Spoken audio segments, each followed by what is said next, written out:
खैबर पख्तूनख्वा की हुकूमत ने अफगानिस्तान के लिए इमदादी सामान ट्रकों में भरकर रवाना किया, अच्छी बात है, और वो सामान अब जाएगा अफगानिस्तान। लेकिन जैसे मरियम नवाज फोटो लगाती है ना यहाँ पे अपनी तशहीर के लिए सरकारी पैसे से, इसी तरह उस पर अली अमीन गंडापुर का फोटो लगा हुआ उन ट्रकों के ऊपर। तो अगर इधर तनकीद होती है तो उधर भी होनी चाहिए। बात जो ठीक है वो ठीक है, और यहाँ पे सिर्फ हुकूमत खैबर पख्तूनख्वा वो करते जो तरीक़ाकार है तो वो बेहतर था। अगर अपने फोटो लगाने तो अपनी ज़ाती पैसों से लगाओ, ये सरकारी पैसों से अपनी ज़ाती तशहीर जो है वो ये नामुनासिब चीज़ है, चाहे कोई भी करे। फिर आगे इमरान खान साहब ने कहा कि खैबर पख्तूनख्वा में अपने ही लोगों पर ड्रोन अटैक्स और मिलिट्री ऑपरेशन फौरी तौर पर बंद होना चाहिए। अली अमीन गंडापुर समेत सूबाई हुकूमत को इस मामले पर भरपूर मज़ामत करनी चाहिए। पहले ही वो इलाके सैलाब की तबाही झेल रहे हैं।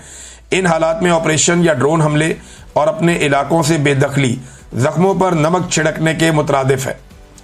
मेरी हदायत की रोशनी में तहरीक इंसाफ का ज़िमनी इंतखाबात के बाइकआउट का फैसला काबिल तहसीन है। कागजात नामजदगी वापस लेने वाले उम्मीदवारों भी दाद के मुस्तहिक हैं। जिन अरकान ने असम्बली की कमेटियों से इस्तीफ़ा दिया वो भी काबिल तारीफ़ हैं। इनको ये भी हदायत करता हूँ कि अगर इनके ज़ेर इस्तेमाल कोई गाड़ी या मुराद है तो चाबियाँ वापस करें और फौरी तौर पर मुराद वापस करें।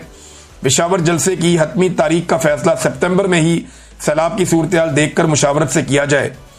3 साल जुल्म और जबर सहने और हक पर होने के बावजूद मैंने मुल्की मफाद में मुज़ाकरात की बात की, मगर मुझ समेत मेरे ख़ानदान से सियासी इंतकाम की इंतहा कर दी गई। हमारे लोगों पर सीधी गोलियां चलाई गईं और पार्लियामान में हमारे अपोजिशन लीडर को नाअहल कर दिया गया। इसके बाद मुज़ाकरात की गुंजाइश बाकी नहीं रहती। ये मुझ समेत मेरे ख़ानदान में से जिस मर्जी को कैद कर दें, मैं अपने मौक़िफ़ से पीछे नहीं हटूंगा और ना ही इनके आगे झुकूंगा। साबिक वज़ीर आज़म इमरान खान की अडयाला जेल में गुफ्तगू। ये जी इमरान खान साहब का ट्वीट आया जिसमें उन्होंने वो सारी बातें की हैं जो मैंने अभी आपके सामने रखी।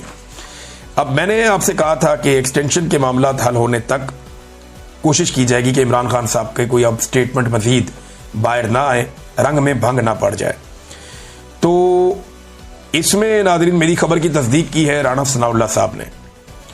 खबर के एक हिस्से की तो तस्दीक उन्होंने कर दी है कि जो मरी का एक, यानी पहले लंदन प्लान था, अब मरी प्लान है, तो मरी प्लान वाकई हुआ है। कुछ लोगों ने आकर शरीफ खानदान के लोगों से मुलाकात की है और कुछ चीज़ें तय पाई हैं, ये बात तो हुई है वहाँ पे। अब राना सनाउल्लाह साहब ने इसकी तस्दीक कर दी है। अब तसलसल है जी, एक्सटेंशन की तो तस्दीक हो गई कि एक्सटेंशन होने जा रही है। जिन शराइत पे होने जा रही है जो मैंने आपको बताई थी वो आप आने वाले दिनों में देख लेंगे। खबर का वो हिस्सा भी आपको साबित हो जाएगा कुछ अरसे में। तो एस्टेब्लिशमेंट ने ऐसा लगता है कि हामी भर ली है नवाज शरीफ साहब की शराइत पर कि ठीक है आप दे एक्सटेंशन, फिर बाकी काम करते हैं। इस पर राना सनाउल्लाह साहब ने बड़ी खुशी खुशी ये खबर सुनाई है और उन्हें लगता है कि इससे वो इमरान खान को और सिस्टम को काबू कर लेंगे। तो देखते हैं वो क्या करते हैं। अब आ जाए नाजरीन फ्लड्स की तरफ। सैलाब ने तबाही फेरी हुई है पूरे पंजाब के अंदर और ये तबाही अब सिंध की तरफ बढ़ती जा रही है। पाकिस्तानियों को विजिलेंट होना पड़ेगा। मेरी तमाम जो हमारी तंजीमें थी जो हमारे साथ काम कर रही थी उन सब से मेरी गुजारिश है कि तगड़े हो जाएं। मैं भी आपके साथ शामिल होने जा रहा हूँ इस मरतबा फिर से सैलाब मुतासरीन की मदद के लिए। मुझे बहुत सारे लोगों ने टेलीफोन कॉल्स की, बहुत सारे लोगों ने रब्ता किया। उन्होंने कहा जी हमें आप पे भरोसा है, आपने पहले भी काम किया, आप लोग फिर काम करें।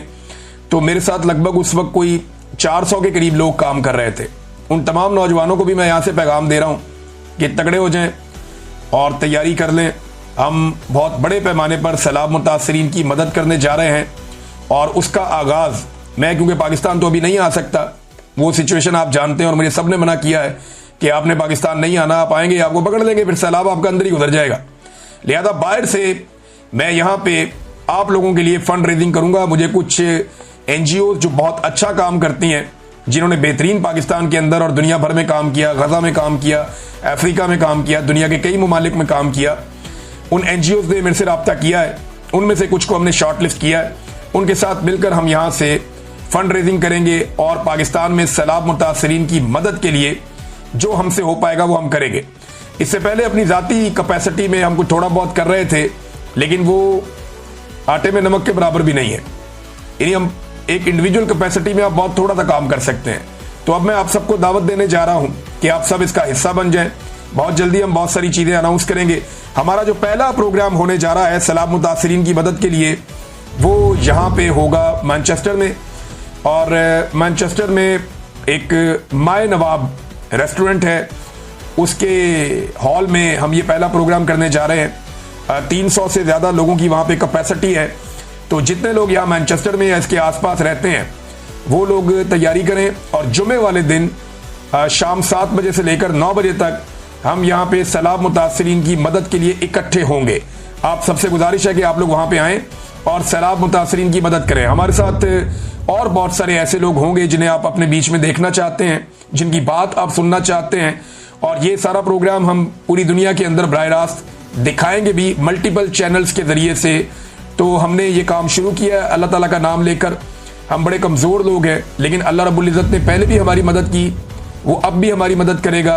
हमने बहुत बड़े पैमाने पर अपनी कैपेसिटी से ज़्यादा काम किया था। मुझे आज भी यकीन नहीं आता कि हम वो कर पाए थे। तो मुझे अल्लाह ताला से उम्मीद है कि ये बहुत बड़ी आजमाइश है पाकिस्तान पे। मैं वहाँ तो नहीं जा सकता, लेकिन यहाँ से जो कुछ मेरे से बन पड़ेगा मैं करूँगा। बहुत अच्छे और ईमानदार लोग हमारे साथ जुड़े हैं। मैं उम्मीद करता हूँ कि वो भी हमें मायूस नहीं करेंगे और पाकिस्तानी भी नहीं करेंगे। ओवरसीज पाकिस्तानी जो यहाँ मैनचेस्टर के आसपास हैं वो लोग इकट्ठे हो जाएं।